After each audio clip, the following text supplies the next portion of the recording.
Hi friends, welcome to Siri baby blogs. అందరికీ శుభోదయం and happy Saturday. ఈరోజు ఒక చిన్న ముగ్గుతో మరొక చిన్న కథ చెబుతాను ఫ్రెండ్స్. అదేమిటంటే నంది శివుడి వాహనంగా ఎలా మారాడు అని. పూర్వం శిలాధరుడు అనే ఒక గొప్ప ఋషి ఉండేవాడు. అతడు శివుని పట్ల అపారమైన భక్తి కలిగి ఉంటాడు. అతడు బ్రహ్మచారి. అతని తర్వాత అతనికి వంశం ఉండదని భయపడి శివునికి ఘోరమైన తపస్సును చేస్తాడు. ఆ తపస్సుని మెచ్చి శివుడు ప్రత్యక్షమై ఒక వరం కోరుకోమని అడగగా శిలాధరుడు తనకు కుమారుడు కావాలని కోరుకుంటాడు.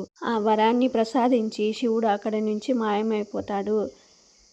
ఆ వరాన్ని పొంది శిలాధరుడు ఇంటికి వస్తుండగా తనకి ఒక పొలములో తేజస్సుతో ప్రకాశవంతమైన ఒక బాలుడు కనిపిస్తాడు. అతన్ని శివుని వరప్రసాదంగా భావించి ఇంటికి తీసుకుని వెళ్ళి తనకి నంది అని పేరు పెడతాడు. కొద్ది రోజుల తర్వాత 5 సాధువులను శిలాధరుడు ఇంటికి ఆహ్వానిస్తాడు. వాళ్ళకి అతిథి మర్యాదలు ఎంతో గౌరవంగా చేయగా వాళ్ళు శిలాధరుని ఆశీర్వదిస్తారు. నందిని ఆశీర్వదించకుండా అలా సందేహపడుతూ చూస్తుండగా శిలాధరుడు ఎందుకు అలా నందిని దీవించలేదు అని అడగగా నందికి చిన్న వయసులోనే మరణం ఉందని చెబుతాడు. ఆ మాట విన్న నంది తనకి ఎల్లప్పుడూ భువనేశ్వరుడు తోడుగా ఉంటాడని వెళ్ళి శివునికి తీవ్రమైన తపస్సును చేస్తాడు. ఆ తపస్సును మెచ్చి శివుడు ప్రత్యక్షమై నందికి ఏం వరం కావాలని కోరుకోమని అడుగుతాడు. అప్పుడు నంది తనకు మరణగండం ఉందని, దాని నుంచి తాను విముక్తి చేయమని, అలాగే తను ఎప్పుడు శివుని చెంతనే ఉండాలని కోరుకుంటాడు.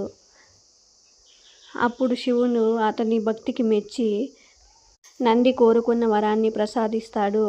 అతన్ని అమరుణ్ణి చేసి నందిని ఎద్దుగా మార్చి తన వాహనంగా చేసుకుంటాడు. అందుకే శివాలయాల్లో ఎప్పుడు శివుని ఎదురుగా నంది ఆయనపై దృష్టి పెడుతూ ధ్యానంలో ఉన్నట్లు కూర్చొని ఉంటుంది.